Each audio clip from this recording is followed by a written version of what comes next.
Malam semua, hari ini saya mau bahas soal bad test ya.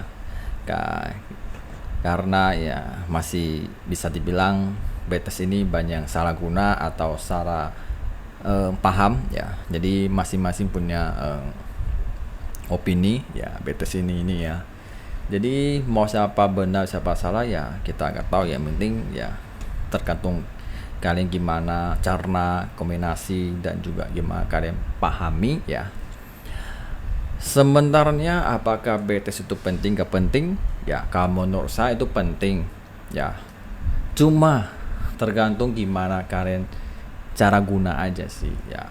Kalau menurut saya BTS itu tidak perlu lama ya, tidak perlu sampai 6 bulan, 3 bulan, setahun, 2 tahun, 3 tahun baru trading real. Bukan, ya salah. BTS itu menurut saya itu tidak perlu lama ya. BTS itu hanya coba mengujikan ya.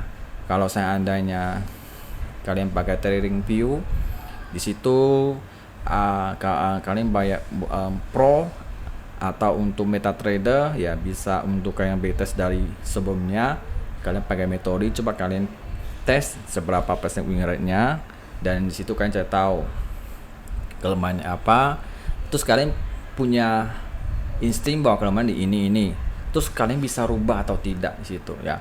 Kalau saya kalian tidak punya cara bisa mengatasi kelemahan itu ya, artinya kalian tidak cocok metodenya. Jadi kalian harus cari lagi metode yang sesuai kemampuan kalian. Itu aja. Jadi nggak perlu BTS sampai bertahun-tahun lama, tidak perlu ya. Karena BTS itu hanya menguji aja, kita mengujikan mencari kelemahan apa aja, apakah kita sama atau tidak, itu aja ya. Jadi ingat ini penting nih ya, ini saya udah tulis ya, penting ya untuk dicatat ya, bahwa pengujian ulang tidak ada menjaminkan keberhasilan di masa mendatang ya, karena kondisi pasar terus berubah. Nah itu penting dia harus catat ya. Jadi market itu selalu berubah ya, masa lalu gak akan bisa membuat masa depan juga gak bisa ya. Kalau memang kalian hanya fokus BTS tapi kalian tidak fokus yang namanya fondasi ataupun psikologi ya, ataupun risk management, itu penting sekali ya. Jadi trading ini bukan cuma hanya fokus satu macam, tapi banyak yang harus kalian fokuskan. Habis itu dikumpulkan, jadikan satu sebagai fondasi. Ya, kalau fondasi sudah ada, disitulah mulai latihan atau mulai jalani psikologi. Itulah. Kalau sampai metodenya sudah kan ada, fondasi sudah ada, psikologi sudah ada, itu tanda kalian sudah bisa dibilang sudah profesional. Jadi udah bisa dibilang konsisten. Itulah waktunya, saatnya cari cuan ya. Jadi kalau Anda masih baru, tujuan Anda untuk cari cuan saat trading itu salah ya. Kalian harus memikir gimana caranya saya bisa bertahan yang lama, gimana cara bisa jangka panjang, gimana caranya, itu penting. Jadi bukan gimana cara bisa untung, salah. Kalau kalian pikir untung itu masih salah. Kalian harus cari pertahanan dulu sambilan kembangkan sistem ya. Kalau kalian fokus untuk cari cuan, sistem ini nggak akan selesai ya, karena berlawanan dengan cuan ya. Apa ya kalau masih pemula ya, sudah dipastikan kalah, menang belum tentu ya. Di situ kalian harus pahami ya.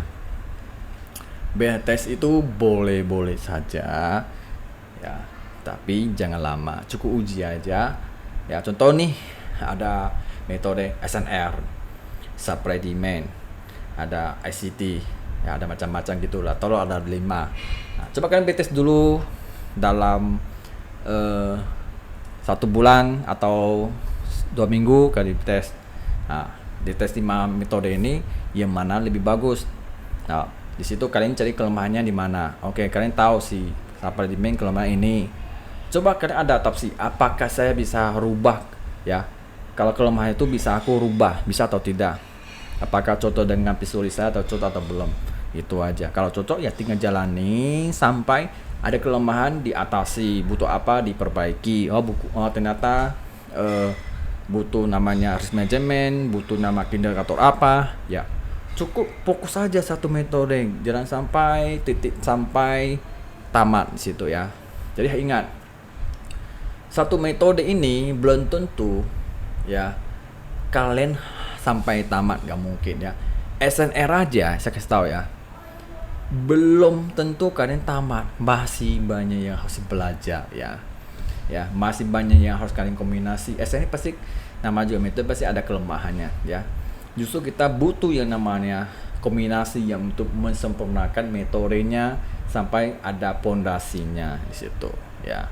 Jadi ingat, jangan cuma fokus satu, tapi fokusnya banyak, lalu jadikan satu, jadikan pondasi. Pondasi sudah ada, psikologi lagi latih. Nah, jadi pondasi itu sebagai dinding ya.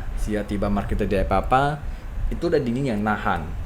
Nah, kalau sampai dindingnya pecah, psikologinya akan diserang di situ ya. Jadi ingat, jangan terlalu lama betest ya. Boleh betest tapi jangan lama-lama ya. Paling lama pun ya sebulan aja udah cukup ya. Yang perlu lama itu ya, yang sebenarnya yang lama itu sebenarnya bukan betest tapi psikologi. Hati-hati ya, psikologi itu tidak gampang diperbaiki ya. Psikologi itu bisa hitung setahun, 2 tahun, 3 tahun, 4 tahun, 5 tahun, 10 tahun pun bisa, tergantung orang ya, gimana cara dia melewati, gimana cara dia rubah ya. Kalau memang dia ada sebagai sifatnya ya, ada sebagian orang sifatnya emosional, gampang emosional atau sensitif, itu sudah dipastikan 10 tahun belum tentu bisa perbaiki ya kalau udah sifatnya ya. Nah, jadi itu bisa dibilang ya dia gak cocok ya. Jadi gak semua orang cocok trading.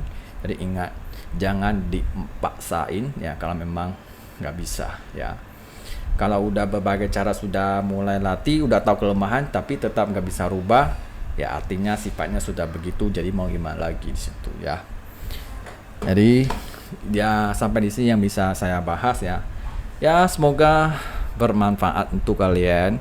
Jadi jangan habis waktu yang enggak ya, habis waktu tahu lama ya. BTS itu bagus tapi jangan lama, itu aja.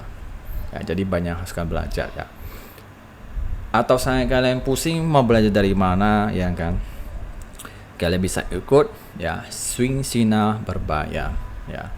Jadi sensasi itu bukan cuma dapat sinar aja ya, tapi di situ kalian bisa melihat cara aku trading gimana ya, apakah trading saya bisa santai atau gimana ya. Udah tahu, kalau saya kan tahu berarti kalian bisa mengikuti jejak yang saya trading gimana ya.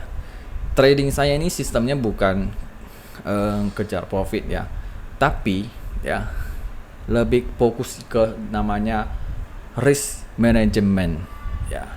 Kalau sistemnya saya trading ini adalah risk management, bukan tapi risk management yang buat sampai saya sekarang tetap bertahan.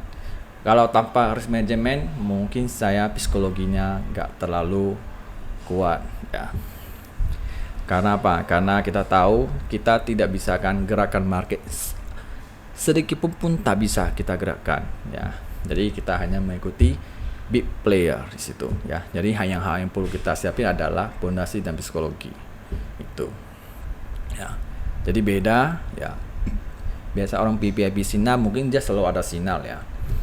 Kalau saya sih tidak selalu ada sinyal, tapi selalu sabar menunggu momentum ya.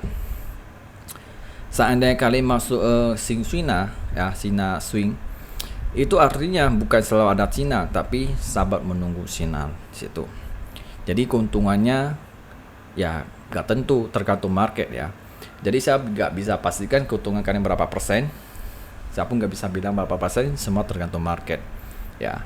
Seandainya nih ya ada yang bilang satu hari taruhlah kita ambil cuan 100.000 kali 20 hari kan 2 juta nih. Berarti kan dia dengan VD-nya bisa bilang tiap hari bisa profit ya. Kalau saya pribadi bisa dibilang enggak. Kalau saya gini, oke, target tetap 100.000 ya. Keuntungannya ya tergantung market. Sama dengan juga tergantung market. Kenapa saya bisa begitu? Karena saya gak bisa gerakan market. Jadi saya pun tidak pedenya bilang bahwa akan keuntungannya akan fit segitu, gak bisa, saya gak bisa. Ya.